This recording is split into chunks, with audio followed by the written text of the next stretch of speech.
Hi friends! Did you miss me? Because I missed you. And as you can see, I have a very unhappy plant that needs a different pot. So that is what I'm doing today. And while I try my best at saving Paolo, that's his name by the way, Paolo, say hello to Paolo. While I'm doing this, I thought we could chat a little bit about the books I recently read, specifically the Remnant Chronicles and the sequel to that series, which is Dance of Thieves and Vow of Thieves, that were very popular book talk books. But luckily, I was one of the lucky people to come across a TikTok that explained that Dance of Thieves and Vow of Thieves is the sequel to an already existing finished series, which is the Remnant Chronicles. And that if you read them first, everything will make a lot of sense and that you will love it and blah blah blah. You get the gist. I have read them beginning of this year and I loved them. It was such a good series, I can't even describe it, but I will try my best to do so. So it's a YA fantasy, so don't expect too much violence and everything else you would expect from an adult fantasy series. But what you can expect is some beautiful writing. The way Mary Parsons uses her words and language that is so, I don't know, it doesn't feel like it is part of this world, which makes the series even more special because you can really see that it is not supposed to be in our society and in the world we are currently living in, but that it is a fantasy realm where things are different. And I liked it a lot, but I have to say, in the beginning, I was a little bit struggling with getting into this writing style because I read Crescent City before this, and you know, Sarah J. Maas has a really, I don't even know how to describe her writing style. It's just different and a lot more modern, and especially in Crescent City, where there are so many aspects of technology and social media and trash TV involved in this fantasy. It was a very hard cut and a very different atmosphere reading the Remnant Chronicles, but I highly recommend it. It's a very beautiful series. It's YA and it is a love triangle, and normally I don't like love triangles. I just think they are unnecessary and stupid a lot of times, but honestly this one kind of worked out for me. It is about a world that has a lot of kingdoms, I think 12 to be exact, and just a lot of smaller kingdoms, but 3 main kingdoms. They are kind of big. It's Morrigan, Dalbrek and Venda, and I will probably pronounce a lot of these things wrong, but we have to live with it. And by the way, if I am doing everything regarding this plant repotting completely wrong, I probably am, so don't take this as a tutorial. I'm just doing whatever I think is right. So yes, you have these 3 larger kingdoms. They are not at war currently, but they are not super friendly towards each other. But Dalbrek and Morrigan decided to form an alliance, and there are a lot of ways to form an alliance. They are choosing marriage to form an alliance. So the oldest daughter of Morrigan is supposed to marry the son of the king of Dalbrek, which she doesn't want to do because she is 16, I think, or 17, and she doesn't want to get married, especially not to someone she doesn't know, especially not to some old son of a king she doesn't even know, who didn't even want to visit her before the marriage. She managed to send him a little note that was like, I don't remember the exact words, but it's what kind of was like, show me your face before we get married or something like this. And he didn't. And she really doesn't want to get married. She has no interest in it at all. She's already very annoyed because her brothers have had a very different style of growing up than her. Not in the beginning, but as she got older, she was not allowed to do things the boys were allowed to do. And she was very annoyed by this. So on her wedding day, she and her main servant girl, that is kind of also her friend, her name is Pauline, she's her best friend, but she's officially her servant, they just run away. They managed to find a way to escape from the wedding and go all the way to a different city where they start working as tavern maids and live an undercover life, which makes the Prince of Dalberg very angry because his bride ran away from the wedding. So he decides to follow her, which he manages to do. Gets to the same city, she's working as a tavern maid, and just decides to live there also, pretends to be somebody else, and starts living in this tavern, just getting to know her without saying, hey, by the way, I'm the person you were supposed to get married to. Same thing though goes from an assassin from Venda, where if you remember I told you that there are like 3 big kingdoms. So Morrigan and Dalberg wanted to form this alliance through the marriage, which would make Venda be the outcast, kind of, because it kind of seems like Morrigan and Dalberg are connecting to defeat Venda, even though there's not talk of any war, but of course Venda is not happy about this alliance. So they sent an assassin to murder the princess of Morrigan.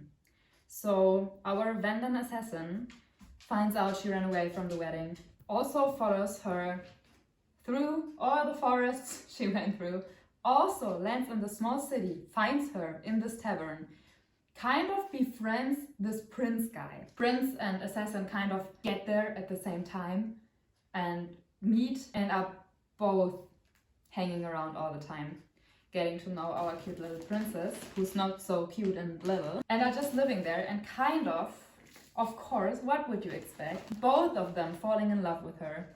But one of them is the person she was supposed to get married to, and the other one is a person that is supposed to kill her, which makes things a little difficult, as you could probably tell. And that's basically the gist of the first book. A lot of more things are happening, and I had a lot of fun reading it because it's just very cute. It's just a person who was never allowed to have feelings for anyone and was always supposed to be this princess, now having free will and being a normal girl, experiencing things normal 16-year-old girls are experiencing together with her best friend. It's just very cute to read. It makes you think about yourself when you were younger and when you were falling in love for the first time, or were confused with the feelings you had because you didn't know what they exactly were. So it was very cool to read that. And also there was a plot twist in this first book that I didn't see coming, and I would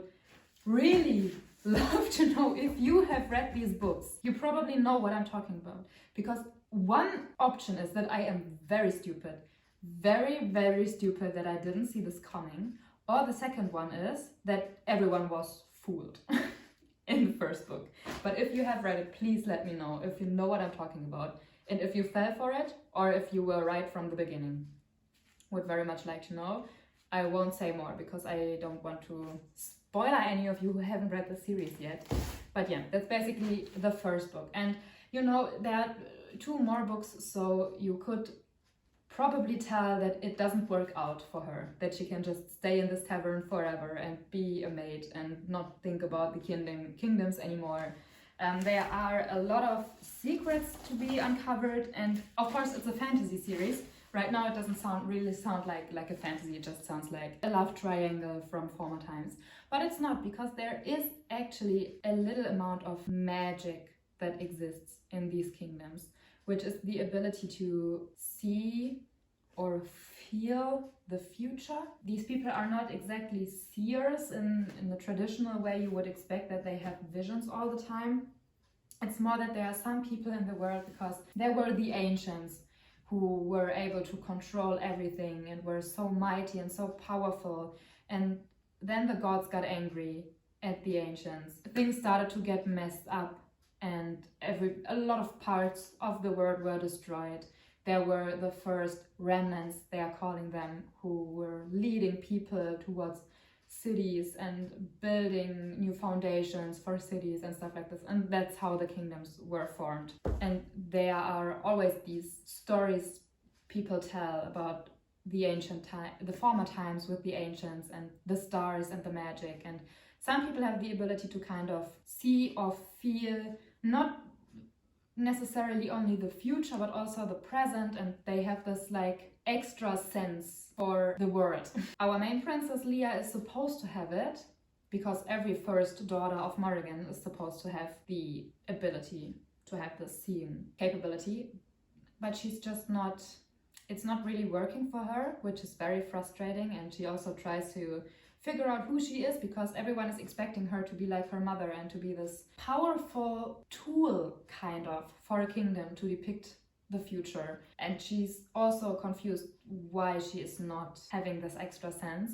And the book is also about her finding out more about herself. And I think that is everything I want to tell you. There are so many things you can look forward if you read this. There is, of course, romance, there is betrayal, there is heartbreak, there is battles, war, people dying that you are liking. I cried reading this book. I can insert a clip of me crying in the third book. I have to say the third book was my favorite. It was so beautifully written, and what I really loved about the series is that it was so well thought through, because you had things mentioned in the third book that were kind of introduced in the first book or mentioned in like a side sentence somewhere.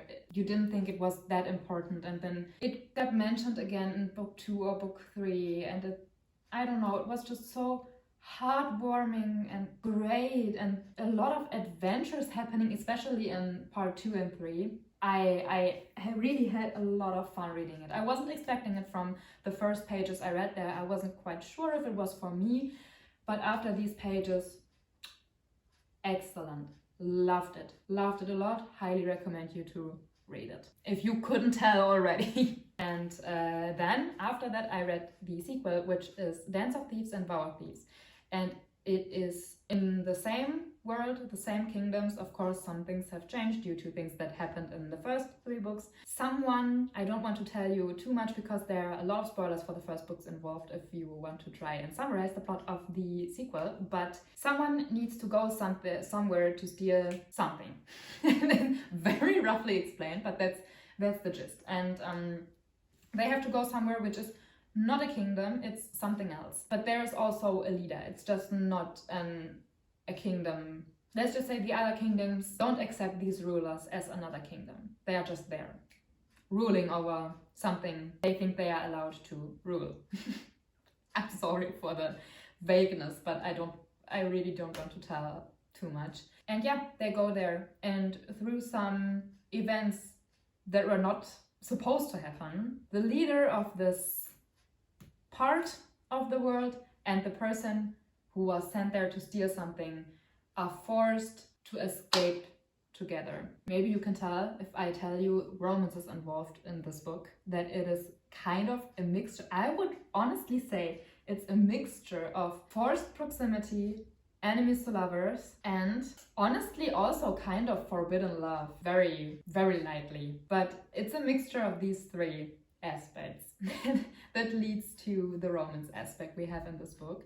And I have to say I really enjoyed the romance part of this book as well. It was very cool. I love enemies to lovers. There's one thing I hate is that enemies become lovers way too soon, or that they are enemies for like some really stupid reasons.